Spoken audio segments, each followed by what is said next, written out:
All right.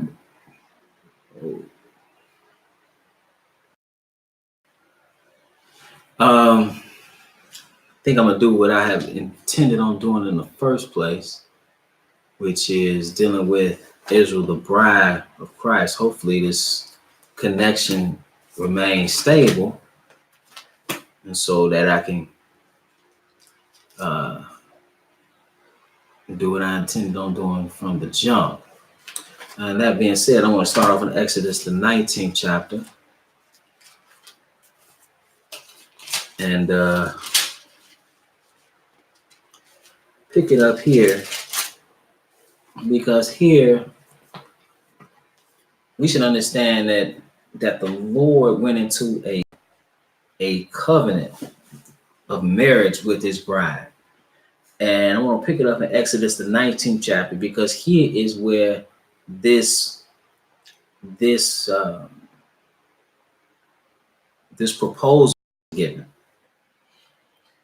This is Exodus, the 19th chapter, and I want to pick it up at verse 3. Exodus 19:3 reads, "And Moses went up unto God, and the Lord called unto him out of the mountain, saying, Thus shalt thou say to the house of Jacob, and tell the children of Israel, Ye have seen what I did unto the Egyptians, and how I bare you on eagle's wings, and brought you unto myself." Okay, so he manifested himself unto the people by what he did. Okay, he's in the business of doing that. He will manifest himself unto you and then give you instruction. He says in verse 5, "Now therefore, if you will obey my voice indeed and keep my covenant, then ye shall be a peculiar treasure unto me above all people, for all the earth is mine." Okay, so he's saying, listen, you know who I am. I've shown you who I am. If you will take hold of my covenant, you'll be a peculiar people. Verse 6, "And ye shall be unto me a kingdom of priests and a holy nation. These are the words which thou shalt speak unto the children of Israel." And Moses came and called for the elders of the people and laid before their faces all these words, which the Lord commanded him. And all the people answered together and said, "All that the Lord have spoken, we will do." And Moses returned the words of the people unto the Lord. So this is likened to how when a man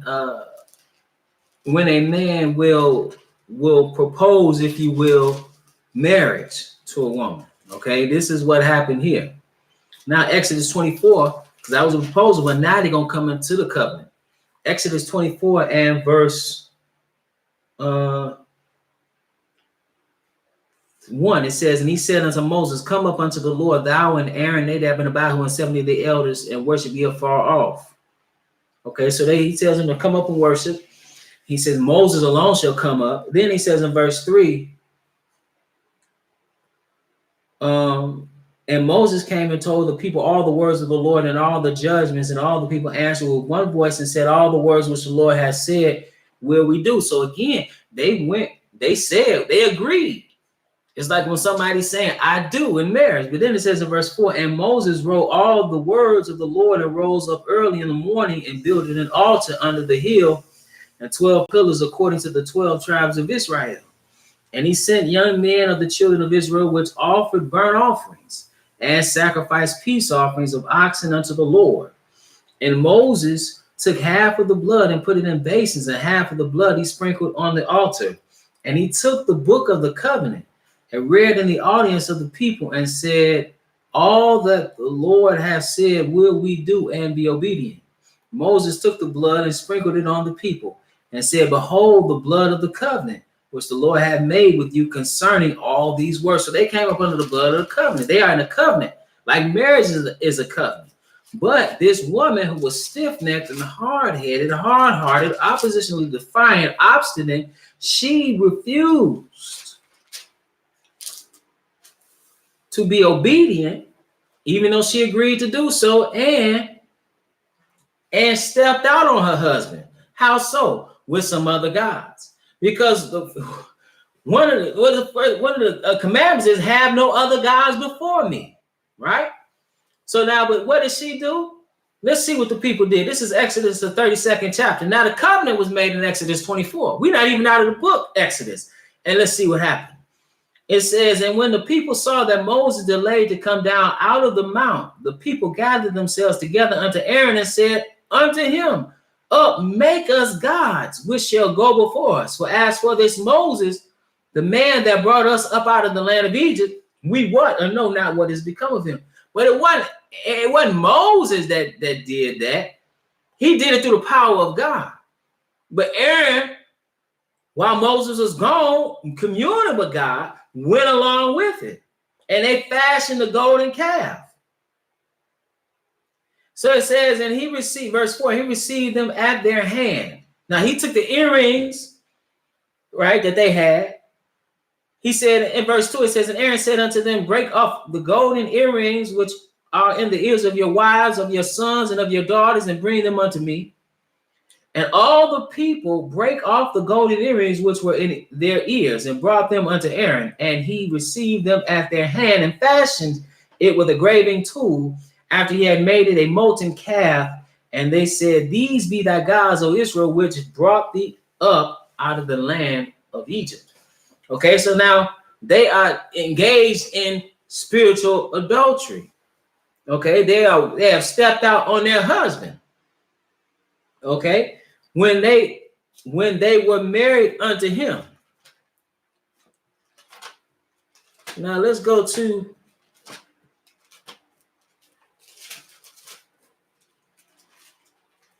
another place, because they were married unto the Lord. This is well, let's see.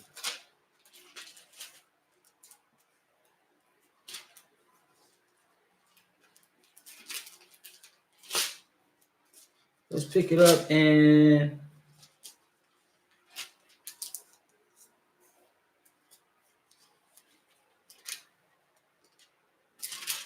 Ezekiel, the 16th chapter. Ezekiel, the 16th chapter. Because he tells how he found this woman and how this woman went out and committed adultery. He's talking about the nation, though.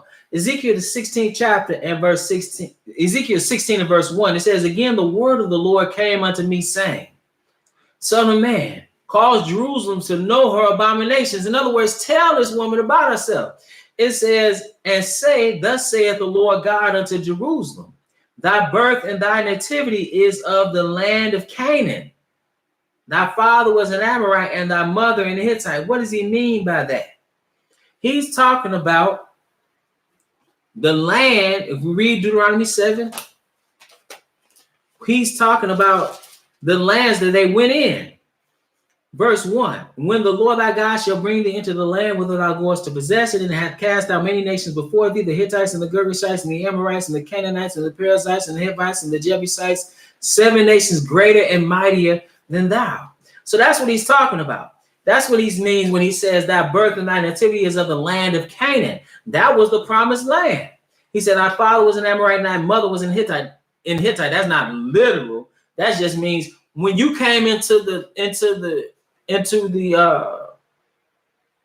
nationhood, right? The land of your nativity, if you will, was this land of Canaan. And it says, and as for thy nativity in the day that thou wast born, thy navel was not cut, neither was thou washed in water to supple thee or to cleanse thee. That's what that means. Thou wast not salted at all, nor swallowed at all. So he's likening Israel when they were born, like a babe who was just basically left in its own blood, or in the blood of his mother, and just left out. Not cleansed, not swallowed, not cared for. That's how Israel was in this. And then the Lord in a state of slavery and brought her out of that. So it says, none I pity thee to do any of these unto thee, meaning nobody pitied thee to get you out of your situation, to have compassion upon thee, but thou wast cast out in the open field to the loathing of thy person in the day that thou was born. And when I passed by thee, I saw thee polluted in thine own blood. I saw you polluted. I saw you in a terrible state. I saw you in this wretched condition. It says, but thou wast cast out in the open field to the loathing of thy person in the day that I was born, and I passed by thee and saw thee. Now he said polluted in thine own blood.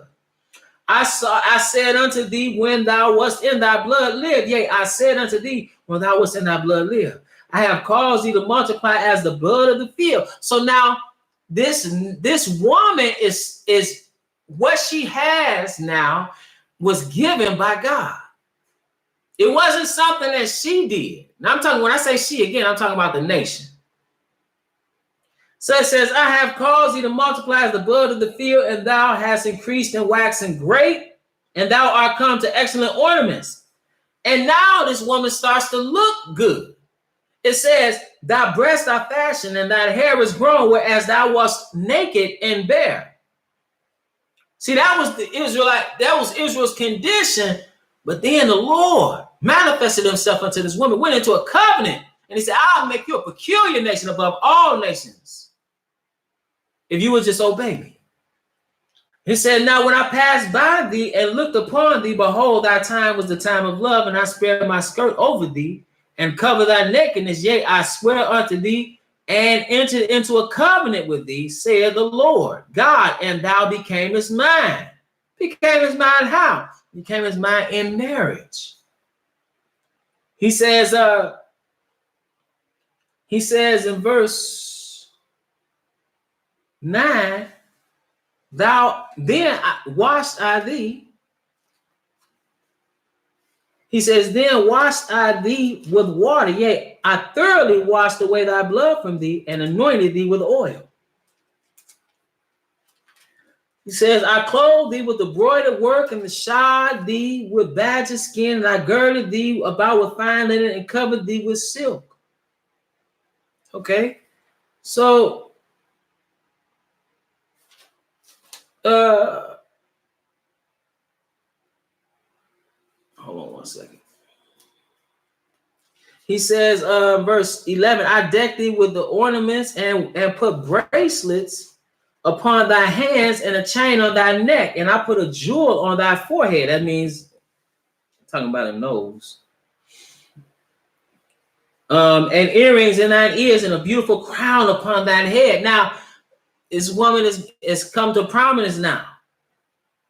It says in verse 13, thus wast thou decked with gold and silver, and thy raiment was of fine linen and silk embroidered work. Thou didst eat fine flour and honey and oil, and thou wast exceeding beautiful, and thou didst prosper into a kingdom. And thy renown went forth among the heathen for thy beauty. For it was perfect through my comeliness. Through his splendor, Israel looked good,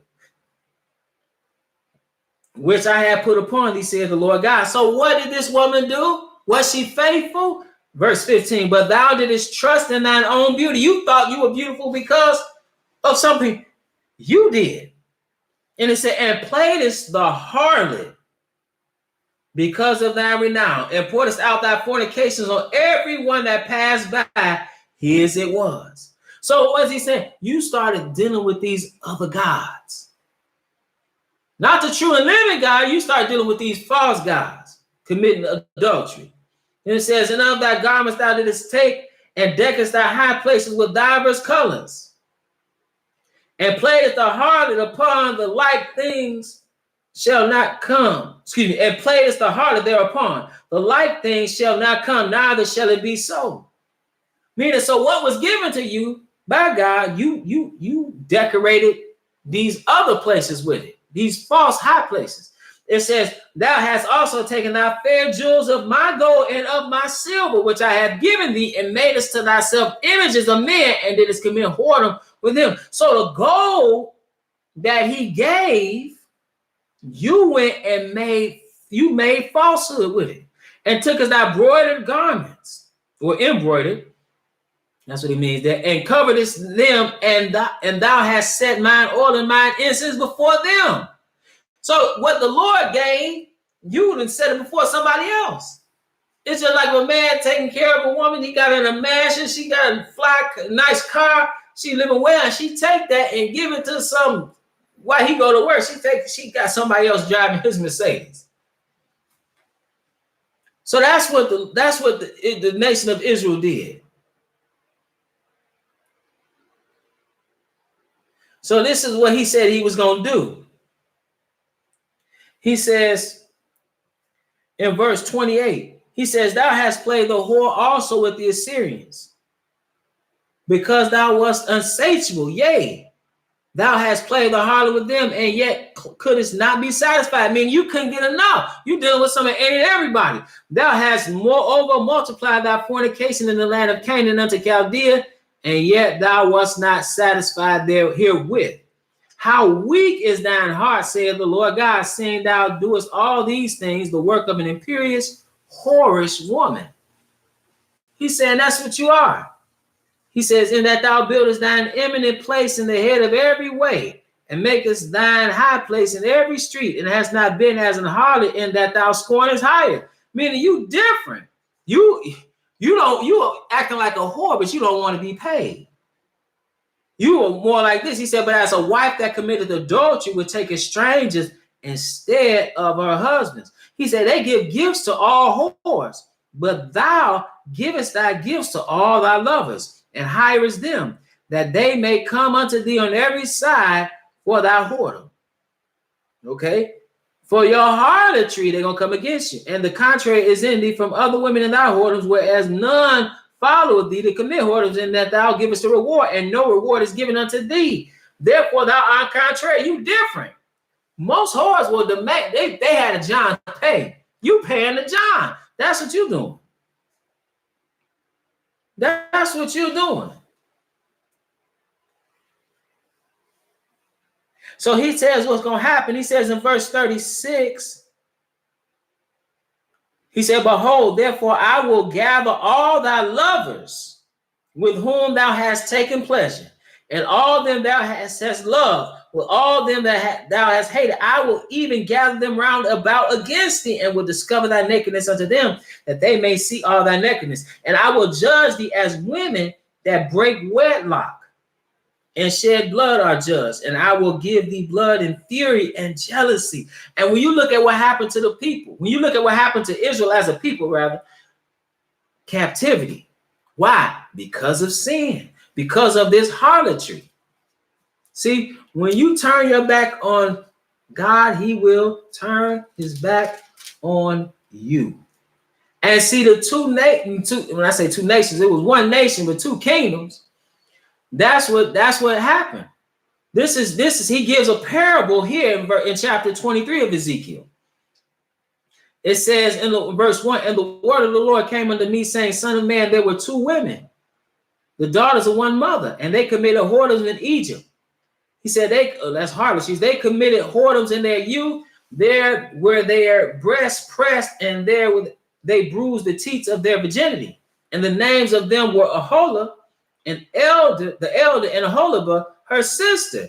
So now you got two sisters that are committing adultery. It says, thus were their names. Samaria is Aholah. So he's telling you that's the northern kingdom, and Jerusalem is Aholibah. That's referring to the southern kingdom. So he's talking about, because after the reign of Solomon, Israel split into two kingdoms. You had the 10 tribes in the north, you had the Benjamin and Judah in the south. Then it says, and Aholah played the harlot when she was mine, and she doted on her lovers, on the Assyrians, her neighbors. So now she was dealing with the Assyrians, but what happened? She was dealing with the Assyrians, and then she eventually went into slavery in 721, 722. But it says, thus she could, verse 7, thus she committed her whoredoms with them, with all them that were the chosen men of Assyria, and with all of whom she doted, with all their idols, she defiled herself. So it says in verse 9, what he did, wherefore I have delivered her into the hand of her lovers, unto the hand of the Assyrians, upon whom she doted. These discovered her nakedness. They took her sons and her daughters and slew her with the sword, and she became famous among women, for they had executed judgment upon her. And then it says something in verse 11. And when her sister Aholibah saw this, she was more corrupt. Now, this happened. They went into captivity. They never returned, the 10 tribes. Verse 11, now Aholibah, now this is the southern kingdom. Now they're going to make the same mistake. It said, when her sister Aholibah saw this, she was more corrupt in her inordinate love than she, and in her whoredoms more than her sister in her whoredoms. She doted upon the Assyrians, her neighbors, captains and rulers clothed most gorgeously, horsemen riding upon horses, all of them desirable young men. Then I saw that she was defiled, that they took both one away, and that she increased her whoredoms, for when she saw men portrayed upon the wall the images of the Chaldeans, portrayed with vermilion. Okay, so now she's dealing with the Babylonians and their gods. Okay. It says, and what happened because of this? It says in verse 17, and the Babylonians came to her in the bed of love, and they defiled her with their whoredom. And she was polluted with them, and her mind was alienated from them. So she discovered her whoredoms and discovered her nakedness. Then my mind was alienated from her, like as my mind was alienated from her sister. Again, when you turn your back on God, he will turn his back on you. He's telling you what's going to happen. Verse 20, and this is what Ezekiel is prophesying of. He says in verse 22, therefore, O Aholiba, thus saith the Lord God, behold, I will raise up thy lovers against thee. Those ones who you're dealing with in spiritual fornication, they're going to come against you. It says, I will raise up thy lovers against thee, from whom thy mind is alienated, and I will bring them against thee on every side. The Babylonians and all the Chaldeans, Pekah and Shor and Koa and all the Assyrians with them, all of them desirable young men, captains and rulers, great lords and renowned, all of them riding upon horses. I'm going to pick it up at verse 25. It says, and I will set my jealousy against thee, and they shall deal furiously with thee. They shall take away thy nose and thine ears, and thy raiment shall fall by the remnant shall fall by the sword. They shall take thy sons and thy daughters, and thy residue shall be devoured by the fire. They also shall strip thee out of thy clothes and take away thy fair jewels. Verse 28. For thus saith the Lord God, behold, I will deliver thee into the hand of them whom thou hatest, into the hand of them from whom thy mind is alienated. He says, and they shall deal with thee hatefully, and shall take away all thy labor, and shall leave thee naked and bare, and the nakedness of thy whoredoms shall be discovered, both thy lewdness and thy whoredoms. I will do these things unto thee, because thou hast gone a whoring after the heathen, and because thou art polluted with their idols. So that's why thou hast walked in the way of thy sister. Therefore, I will give her cup into thine hand. Meaning you're going to suffer just like she did. Why? Because you're dealing in falsehood. Because you're dealing in falsehood. But he tells you he was married unto this people.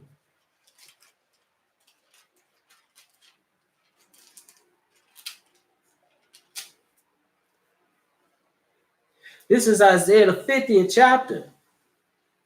Isaiah the 50th chapter and verse 1. It says, thus saith the Lord, where is the bill of your mother's divorcement, whom I have put away? Or which of my creditors is it to whom I have sold you? He said, behold, ye have sold yourselves. He said, behold, for your iniquities have ye sold yourselves, and for your transgressions is your mother put away. Okay? So what is he saying? He's like, listen, it's because of your sin. Because of your sin, this is why you were put away. And there's been this separation. There has been a separation because this woman refuses to do what she should do in regard to her husband. But the good news is that the Lord is going to marry this woman once again. This is Jeremiah the 3rd chapter, and I'm going to pick it up at verse 1.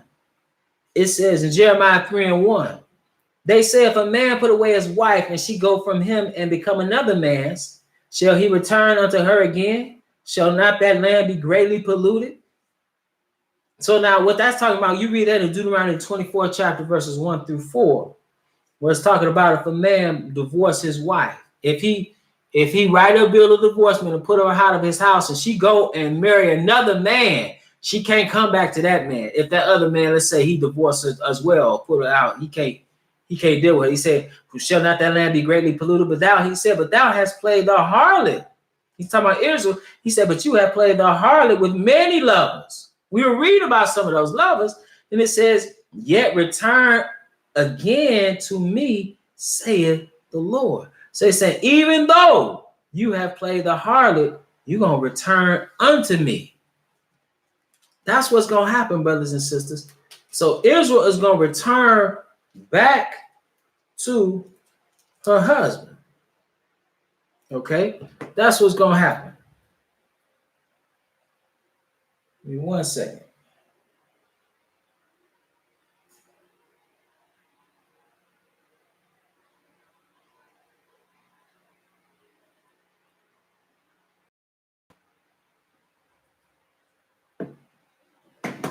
Let's see. One more place. And that's the mercy of the Lord. That we would even have an opportunity to turn back to him.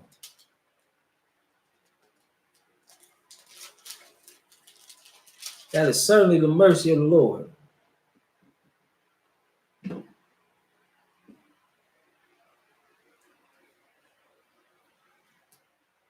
This is Hosea, and this is the last place. Hosea, the 2nd chapter, and verse 14.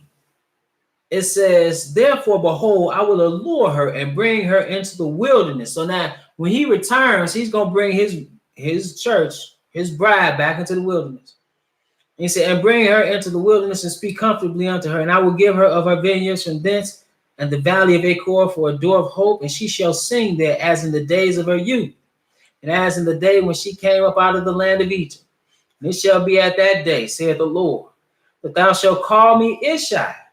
Okay, that means my husband, and shall call me no more Baali. So if I will take away the names of Baalim out of your mouth, and they shall no more be remembered by their name. And in that day I will make a covenant for them with the beasts of the field, and with the fowls of the heaven, and with the creeping things of the ground. And I will break the bow and the sword and the battle out of the earth, and will make them to lie down safely. And I will betroth thee unto me forever. I will betroth thee unto me in righteousness and in judgment and in loving kindnesses and in mercies. I will even betroth thee unto me in faithfulness, and thou shalt know the Lord. So that's ultimately what's going to happen to Israel. Israel's going to go back